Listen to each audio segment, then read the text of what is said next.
Novelteers! Today we're going to be talking about how point of view can change your whole story.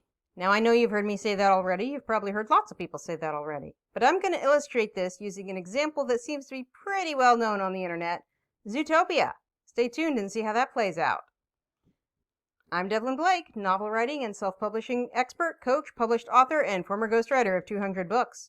If you're writing a book, be sure to check out my Novel Writers Club at the link below. Anyway, Zootopia. It was a great movie. It handled prejudice in a natural, organic way, but it very nearly didn't.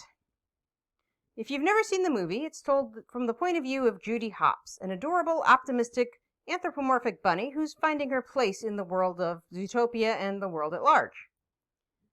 But that wasn't always going to be true. It was nearly told by the point of view of Nick the Fox. That was the original plan.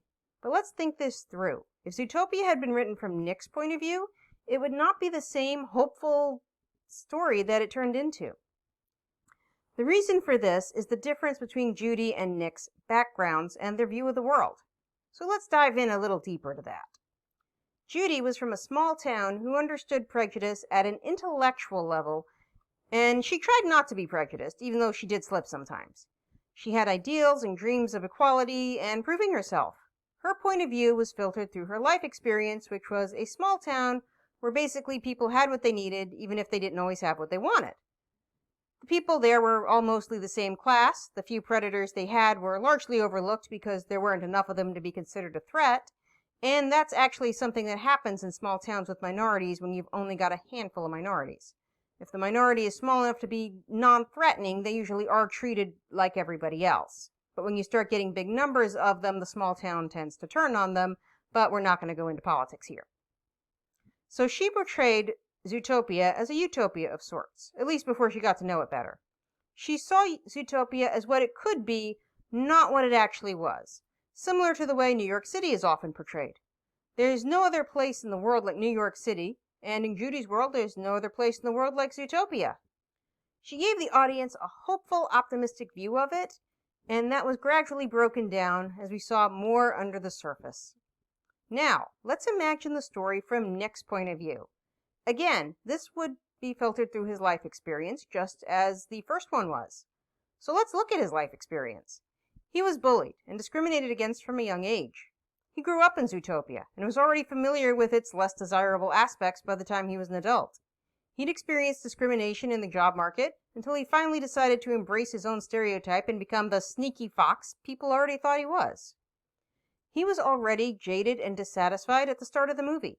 He would not see Zootopia as a hopeful place. He would see it as a place where dreams go to die. A story from his point of view would show us a broken, dysfunctional city that the story would have to build back up in order for us to feel invested in this story at all. This is why when it comes to choosing your narrator's point of view, you have to think so hard about the story you want to tell.